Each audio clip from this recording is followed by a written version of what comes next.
Good afternoon. This is Chuck Knox, and today I want to talk about the Trenton natural gas field of Indiana. It is this field, even in the state of Indiana, is not really been documented well, and I really think that this is the where the birth of the natural gas industry was. You know, Granted, we had been using natural gas a lot before this time period, but Indiana is where it really turned into an industry. And so, what I wanted to do is a timeline of the birth and death of the world's first giant natural gas field, the Trenton natural gas field of Indiana.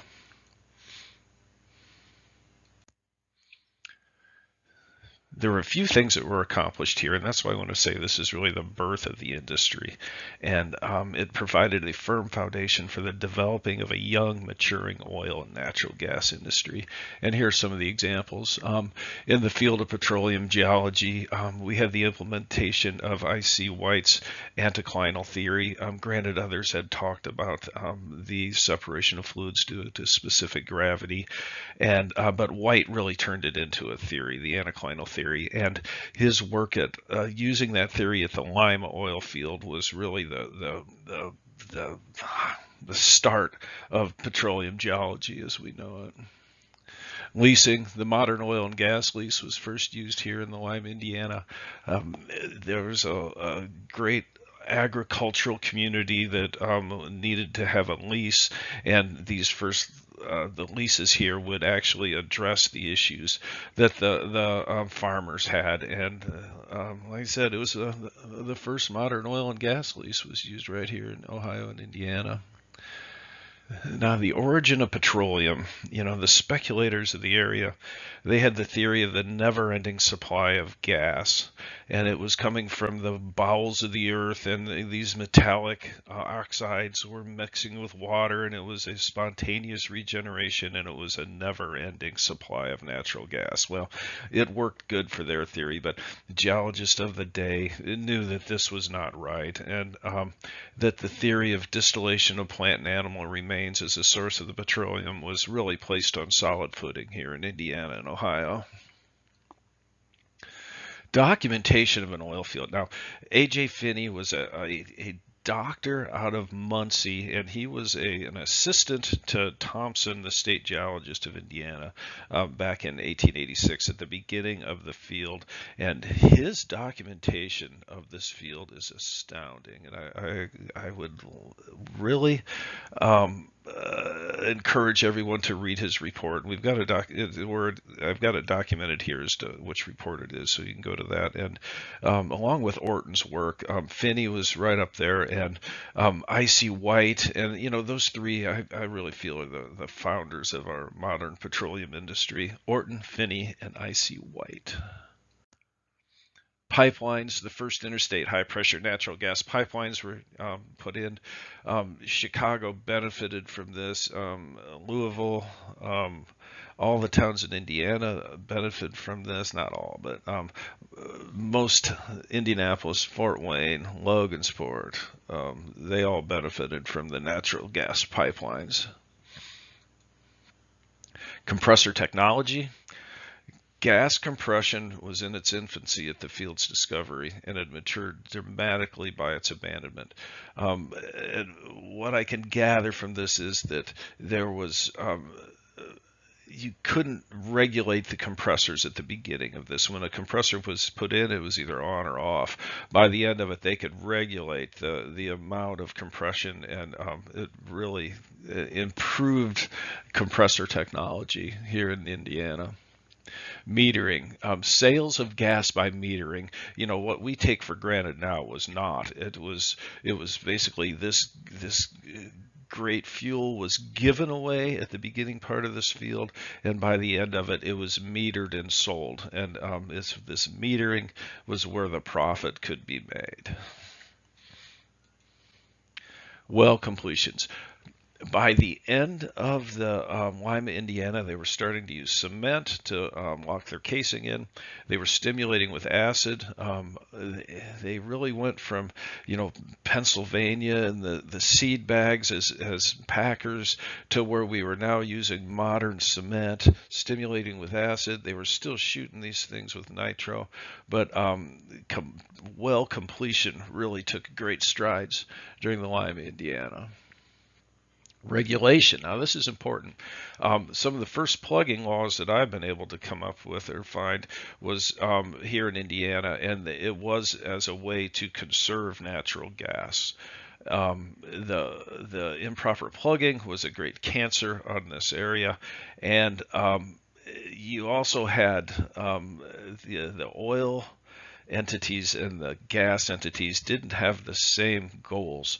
The oil companies were wasting a lot of natural gas, and the regulators sided with the gas industry. They knew that there would be no gas industry if the oil industry was allowed to go full force and flare all the gas that they produced out to facilitate the collection of oil. So here's the bibliography. These are some of the really good documents that document what happened in Indiana and Ohio. The first is the state geologist Edward Orton, and his work on the Trenton limestone as a source of petroleum and inflammable gas in Ohio and Indiana is just an excellent read, and I encourage everybody to get a copy of this and read this report. Orton, well, some of his theories, he'd go out on a limb, and some of them were wrong, and people hold that against him, that he might have some wrong ideas, but for the most part, he was a brilliant man and really the father of this oil and gas industry that we look at on the geology side. Arthur John Finney, we talked about him before in his work, The Natural Gas Field of Indiana. He was a doctor out of Muncie, and he worked on the side to document this giant gas field. The state geologists of Indiana were very good as well. Maurice Thompson was the state geologist during the discovery of it. Gorby would come in, and then Willis Blatchley, and he's just one of my favorites. He was an entomologist who ran for state geologist, and remember, state geologist was an elected position at the time, so you actually ran for it. He was not a fan of Gorby, even though Gorby was a trained geologist. He decided that he would run, and he did. And he did 16 years, and he did a wonderful job of documenting the natural gas industry and the oil industry of Indiana, and all the flora and fauna. Most everything we know about the natural resources of Indiana really stemmed from Blatchley's, Gorby's, and Thompson's reports. So by 1884, we have this is the birth of a giant, and it didn't start in Indiana. It started over in Ohio. And as early as 1836, surface seeps of natural gas in Findlay have been used as a source of fuel. They would dig cisterns, and the water would come in, and there would be gas seeping with it. People would collect this, and they would burn it in the houses. And so Findlay has always been seen as a kind of a gas hub in the area, and it's logical that this is where the beginning of the drilling would have been. So Dr. Charles Osterline had speculated for 20 years that vast amounts of gas lie under Findlay, and he had tried for 20 years to get people interested in drilling, and just could not raise the capital to do it. Well, you think of the 1884, what was going on in Pennsylvania at the time, and that was really proof of concept out there where gas could be discovered. The large gas wells of Pennsylvania were put online and connected to industry, and you really had proof of concept that this natural gas industry could work. So after that happened, it was quite easy for him to raise money then in the area, and so he created the Findlay Natural Gas Company and drills his first natural gas well into the Trenton. It is completed November 16th, and it's a small gas well by the standards yet to come of 250,000 cubic feet of gas per day.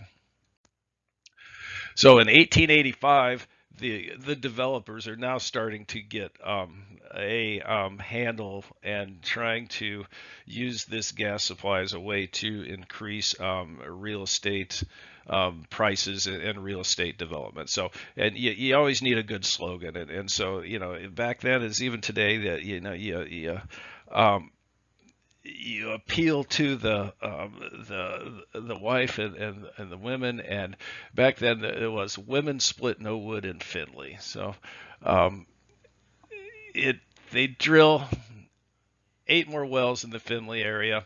With a limited market and no methods of transportation, the product profits are very limited for the Findlay Natural Gas Company. Estimated daily production was 4 million cubic feet of gas per day. Most of this was, if not all of it, was being flared at the time. So here we go with the great parades. Women split no wood in Findlay, and you can see the flambeaux for light, and they were just you got at least 1, 2, 3, 4, 5, 6, 7, 8, 15 of these things, just letting this gas rip for no good purpose, but except for a big show. So 1886 comes, and lucky number 13. So on January 20th of 1886, the town was awakened with a frightening roar. The stories are great of all of this, as the monstrous Cargwell came in. The Cargwell was right on the top of the Bowling Green Fault Zone, and it was a huge gas well. Came in blowing what the true estimates are 10 to 15 million cubic feet of gas a day. I've seen up to 50 million cubic, but it's not. It was probably 10 to 15 million cubic feet of gas a day. It was a big well though, and it caught the attention of the world. It was uncontrolled and it was blowing wild. They talk about the dandelions growing from the heat. You couldn't tell night from day around it. The homeless would come sleep for it for warmth. The crickets came out. I don't know how you could listen to crickets with the deafening roar, but there was great stories of the Carg well. And the Carg was the 13th drilled by the Findlay Natural Gas Company. It ignited a gas rush to the Lima, Indiana area. Most every community in the area raised monies now to drill wells looking for the fuel. In Indiana, natural gas was discovered now in Portland, Eaton, and Kokomo, which marked the discovery of the giant Indiana natural gas field. Here's some signs of some scenes of the flambeaux, the great waste of gas. The one on the left side is four of these uprights just wasting gas, and then they have the picture of the Carg well. There's here 20 million cubic feet daily. And here in modern day, here's the Carg well. They actually put a little memorial there. They kept the casing, and they've got a little monument to it right by the river. Then they have a plaque about the great gas well. And this was done by a group 50 years in 1937, 50-year anniversary. So now in 1887, the Indiana gas rush begins. Large gas wells were being drilled in Indiana, Ohio. The Indiana gas field seemed never ending. Communities were offered free gas to entice industry to come to their communities, just the same as they did in Findlay. So the gas fever of 1885 to 86 spread across the Mississippi Valley as rapidly as the gold fever of 1845. It said W.J. McKee, the geologist in charge of the U.S. Geological Survey in 1889. You think of the gold rush in what a huge impact that had on California, and this had as big an impact on Indiana and the upper Midwest as the gold rush of 1849. Here is Orton's first map of the field. Let me again see if we can't get some areas up here. We're going to go to red. Here's the Findlay area right here. So this was where gas was first discovered. And they started working down to the west. Here's the Lima oil field. And then you come around and then discovered in Portland, Eaton, and then Kokomo. The Portland and Kokomo ones were right on the western side of this. They would move down farther to the south. This field would come down to the south down here and encompass this area right here in Indiana. So at this point in time, it was 2,000 square miles. Let's clear all sides. Get this back. And so here is Orton's first map of the oil and gas field. And as we had seen before with this one, this free fuel, the most liberal offer ever made. Manufacturers in Portland, you know, they're offering free all the natural gas for fuel and light that any works, no matter how large, can use. So this natural gas industry started by giving away its product, and I think that was hard on this industry from the very beginning. It's once you give somebody something for free, it's tough to make them pay for it. So 1888 is a time of optimism, great waste, and speculation in the old field. The Indiana gas field now encompasses approximately 5,000 square miles and has an average shut-in pressure of 320 pounds. It's a time of great waste. Wells of 5 million to 10 million are left to flow full head for just weeks at a time. Communities are advertising their ability to deliver gas to manufacturers by the size and amount of the flambeaux that are left open 24/7. Here is within 2 years, they were able to outline this field, and this field, the outline of this field never changed after 1888. They had delineated this field by then. You look at the red area in there, that was up to, what was that? That was 3 million, average well up to 3 million cubic feet a day, and the rest was under 3 million, the green in the area there. So it was a large field, a large area of really good production. So by 1889, gas is flowing out. The pipelines are in. You know, we're sending gas to Chicago. People and capital are flowing into the area. The first laws enacted to try and control the transportation of gas across state lines. There were laws that would try to control it, but these laws would later be declared unconstitutional. All they could do is control the pressure that gas was sent out of state. The field is now starting to show pressure declines in some areas. So this is just 3 years into this great field, and they've hurt it bad already. The combination of poor completions and blatant waste has caused injury, and many wells are abandoned due to saltwater invasion. So the salt water is starting to come in. This coning effect has been really bad been hard on it.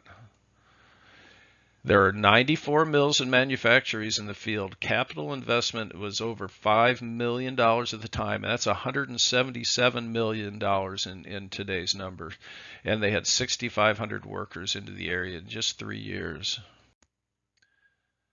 So Findlay now has pretty well played out as a provider of natural gas for industry.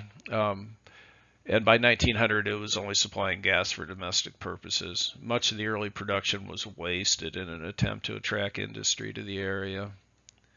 Wells were left wide open, and the flambeaux used to advertise the area's natural gas supply. And natural gas was used as a tool by speculators to run up the price of local real estate. Free gas was given to industries and as an enticement to relocate in the Findlay area. Now this is from excuse me, from state geologist Gorby, and this is the first cross-section I've seen of the Cincinnati Arch area. So as you can see, the Cincinnati Arch comes from the south and east. It goes to the northwest, goes up into the Kankakee Arch, up into Illinois and Michigan. So we want to look at this cross section right here. Vertical exaggeration is off the charts on this thing. You know, to get the great distance from the state line of Michigan to the state line of Kentucky, they've compressed it quite a bit. And as you can see, let's go to the pointer options again, highlighter. The bulk of the gas is going to be across this entire area right here, right in the high point. You've got some oil in these wells. And then you go up, this one is fascinating here. You got Fort Wayne right here, which was saltwater. Bluffton, no gas. But then you get to Auburn right here, and you're getting down in the Michigan Basin, and this is the forerunner of the Michigan Basin, probably the first Trenton production that came out of the Michigan Basin. And you look here, they were getting gas. This was one of the major gas areas outside of the Trenton field proper. Okay, let's go erase all this. Okay. So by 1894 is the beginning of the end. So we're only 8 years into this field, and it's already, this giant field is already starting to show stress. They've put over $300 million in the Indiana gas field. That's almost $10 billion by 2022 numbers. So the amount of money that came into this field is astronomical. The failure of the field has begun.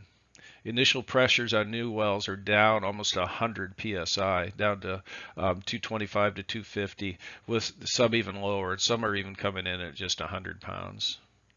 Compressors are now becoming increasingly necessary to keep pressure sufficient for delivery of gas. So the compressors are a kind of an evil on themselves. You need them to get the gas to the customer, but what you do then is you put a vacuum on your formation, and you introduce salt water in, so they help you on one end and hurt you on the other. So industry by 1895 is hungry for natural gas. The protectors of the gas supply, protection of the natural gas supply is now becoming important to the local operators. They see that the salt water is being a problem, abandonment is being a problem, and they're trying to protect their gas supply. The gas field is now half of what it was. You know, within 9 years, it has been cut in half, with only 2,500 square miles, with 7 large pumping stations needed to deliver gas. Industry is still moving to the area, and the consumption of gas is increasing. The average formation pressure is now 230 pounds. And there are over 325 companies listed as delivering natural gas in Indiana. So 325 companies have been formed to deliver gas in just 9 years. What was once one is now 3 in 1896. The Great Field is divided now into 3 zones. The outer zone is 5 to 15 miles wide in width and is mostly flooded with salt water. And there's a second zone, 10 to 25 miles wide, and this is currently, in 1896, the principal source of fuel and holds the most productive wells in the field. A majority of the wells are starting to show water in this area. The third zone is the heart of the field and not invaded by pipelines. And you have to think of this field with the pipelines as being like spokes on a wheel going out to areas surrounding the field. And so they haven't, invaded into the middle parts of the field, the Madison, Delaware, and Grant counties. And it comprises, they're down to 400 square miles. Here's the 1897 annual report, and it shows the gas field with all the pipelines and the compressor stations. And here are the three zones. So the outer zone, zone 1, has been abandoned by this point in time. Saltwater invasion has ruined it.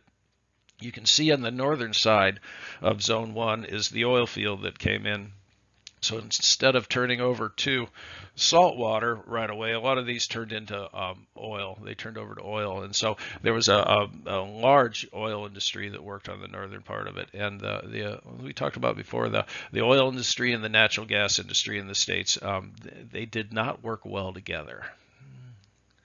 Here's zone 2. This is where the predominantly the large amount of fuel is coming from, and then zone 3 is the one that's been uninvaded by pipelines at this point in time.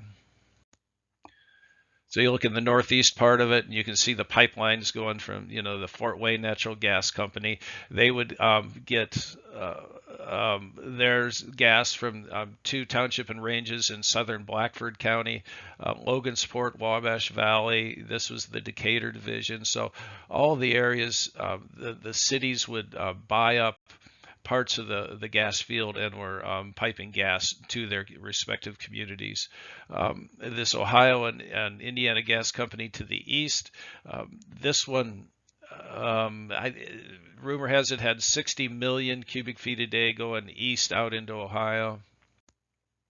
Here's the northwest side. This one's important highlighter. This is the big line to Chicago right here, in the Greentown pumping station. And then you can see they had to run this pipeline then deeper into the field at this point in time, into the Point Isabel and Liberty Township area west of Fairmont to get their gas. They were shipping 60 million cubic feet a day to the Chicago area, and they did this for 20 years.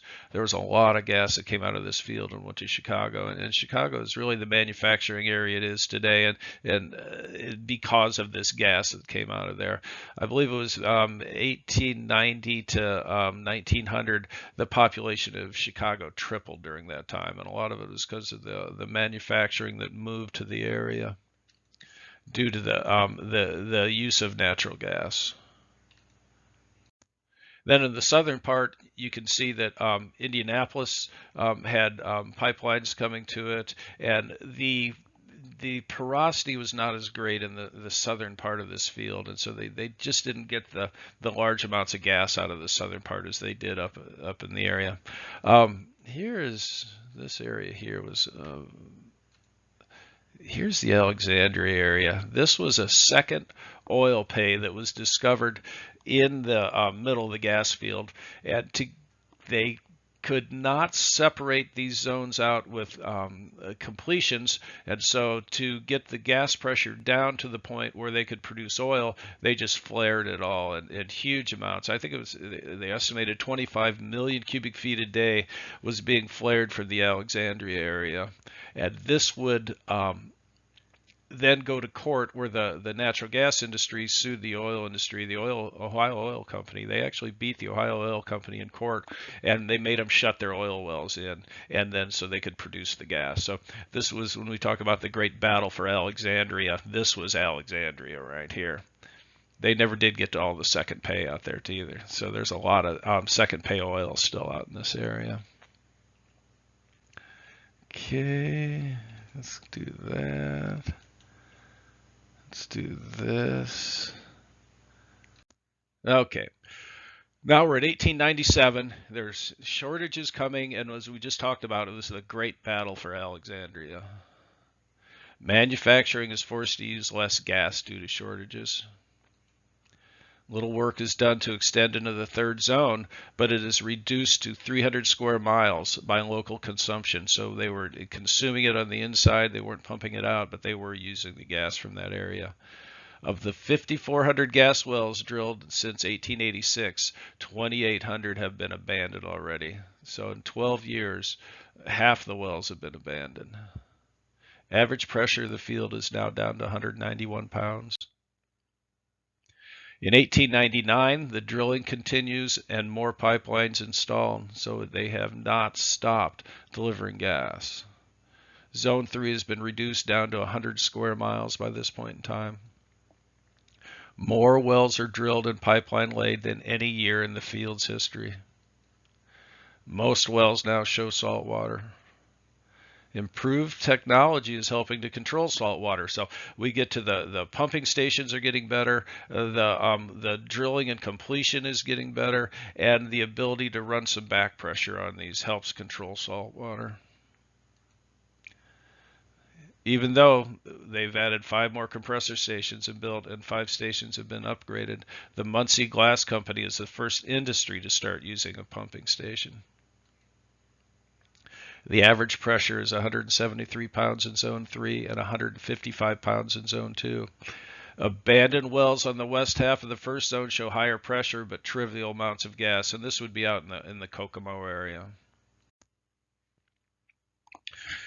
By 1900, the drilling has continued at a record pace. The pressures of the fields are not equalizing. The field resembles a collection of smaller fields. Indiana Natural Gas and Oil Company has 3 large compressor stations in Greentown, Fairmont, and Fowlerton, and it is continuing to fill their pipelines going to Chicago with natural gas. They have 2 8-inches and 1 10-inch. Manufacturers are paying the salary of assistant gas inspectors to help control abandonment. This abandonment of gas wells was a cancer, allowing fresh water from the Silurian to run down into the Trenton and ruin many of these gas wells. The third zone is rapidly disappearing and will be totally drilled by 1901. More wells drilled than any other year. 30 pumping stations are working. The third zone is supplying the majority of the gas, and the pressure is down to 115 pounds. So we talked about before, by 1900, the end of the natural gas supply at Findlay. They couldn't support industry by the early 1890s, and by 1900 it was only supplying gas for domestic purposes. So the never-ending supply of natural gas did not pan out there at Findlay.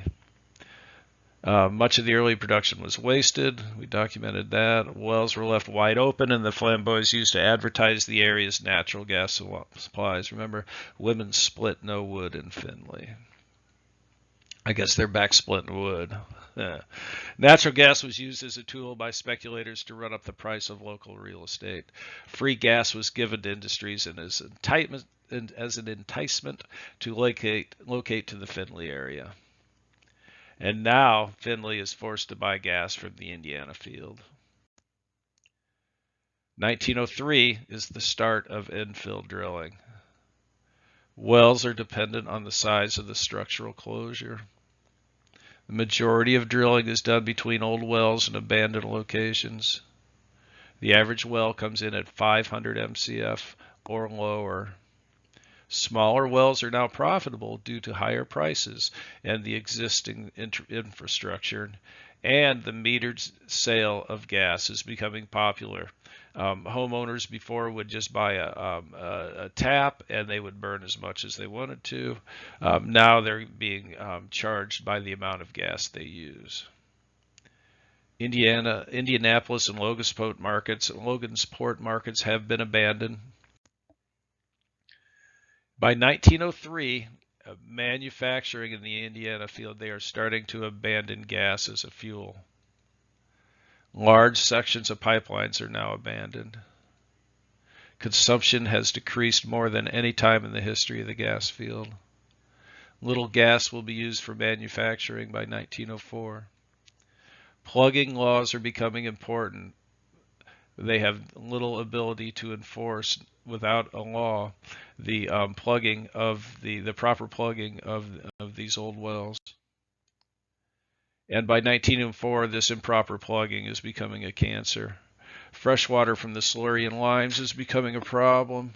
They would sell these old fields to scrappers, and they would scrap out all the casing. And with this casing not being cemented in the hole, they were able to draw and pull all casing out.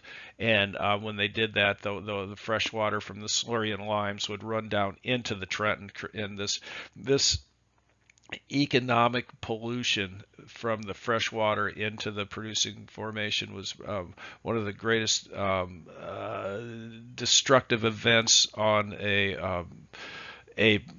producing zone in history. It was a major problem, and it ruined this field. Many of the larger gas companies have abandoned their leases to the oil companies. Very few good wells are drilled this year in 1904. Factories are reduced to summer use of gas only, and this is only in 18 years. You know, this thing, it didn't even last 20 years. Indiana Natural Gas has removed half of their compressors at Fairmount and Greentown. We'll go back to the 1897 map again, and you can see the where Greentown is there, and their compressors on the northwest side. By 1906, pressures have started to increase. Where pumping stations have been abandoned and wells properly plugged, the pressure is returning. Jay County pressures have gone from 70 pounds to 145 pounds. Conditions in Madison and Delaware counties are improving every year. 2 pumping stations in Grant County continue to hold down output, but improper plugging continues to be a problem. By 1907, the gas field is down to 20 million cubic feet per day. This would have been like 2 of the really good wells when the field first came online. Where pumping stations have been dismantled, the areas show an increased flow of gas, and new wells drilled have given a promise of a continuing supply of fuel. There are only 7 pumping stations still in operation. Indiana Natural Gas Company is still piping gas to Chicago from Greentown and Fairmount.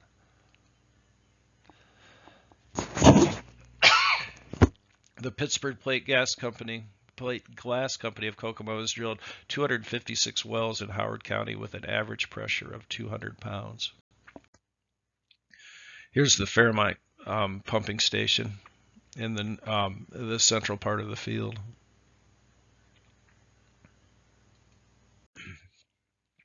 In 1909, a new plugging law was enacted in the state of Indiana.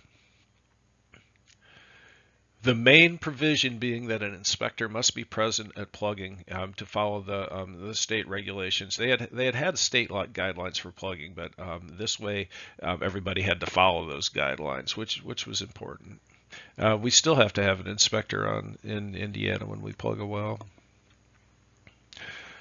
3,029 wells are plugged between April 1st, 1909 and January 1st, 1910. I find this is astounding that all these wells were left to be plugged till after the law was enacted. So I would hope it was an industry that was really trying to police itself and do the right thing by plugging these wells.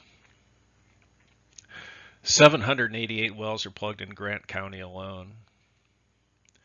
Drilling continues in the old field, and conditions are improving with hopes of a rejuvenation of the field, but it was not to happen. The new plugging laws were effective, but way too late. It has had an impact. The pressures are increasing. But over 3,500 gas wells are now properly plugged. 50 million cubic feet is being produced, so it's gone up. It's gone up from the 20 to 50.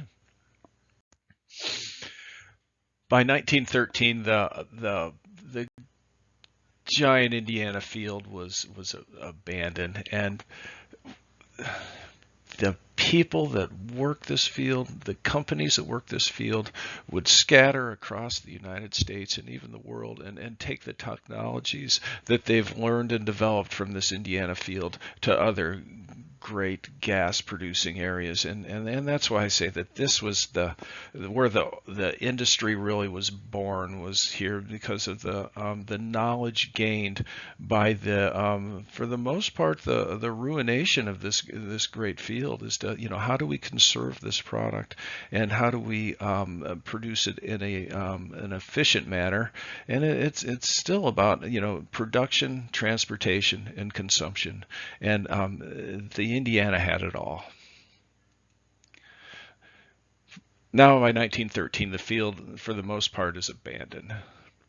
The Indiana Natural Gas and Oil Company, they're still drilling. They drill 15 wells in Tipton County and 3 in Howard and 1 in Grant. Pendleton Natural Gas is still working Madison County. By 1914, the gas was gone. The coal is now king as a fuel source in the area, and many of the industries that came for the natural gas play stayed, switched their fuel source over to coal, and this upper Midwest would really remain to be a industrial center, and the natural gas industry started the rush to the area, but coal would then take over and fuel all the boilers and keep industry running in the upper Midwest. The Indiana Natural Gas Company is still drilling a few holes in Tipton and Howard counties. Pendleton Natural Gas and Oil is still drilling a few holes in Madison County, and you get one in 1918 listed as a good gasser. And we're finding this today, that occasionally you'll get into a spot and there will be a good well, a good gas well, but for the most part the gas field is just obliterated and non-existent at this point in time. By 1950, many of the larger cities in the gas belt are receiving their gas from West Virginia. So it kind of went full circle. This, the knowledge gained in West Virginia and Pennsylvania came out here and developed this great field. The field dies, and then you have to go back to West Virginia and get your gas back from the fields out there. Some smaller cities in the southern part of the field are still using local gas. The lower porosity of the Trenton in that area made it wasn't as prolific, but it was long standing, and they kept those wells going for quite a while, and some of them still are. Some of the not the communities aren't using gas, but there are a lot of gas wells that are being used for personal use throughout this field. So this is the end of a great story, the Indiana natural gas and oil field, and there are a few remnants of what was left here. Here's an old piece of casing with a turned into a water well, and I like this adaptive reuse of this. I like this picture. You'll see casing standing out of the ground, and this is pretty much all you see. All the pumping stations are gone. Every bit of infrastructure has been removed except for the casings that you'll see coming out of the ground. Now, modern day, I want to go a little bit of what's going on in modern day in the Trenton field out here. Oil production from the area is increasing.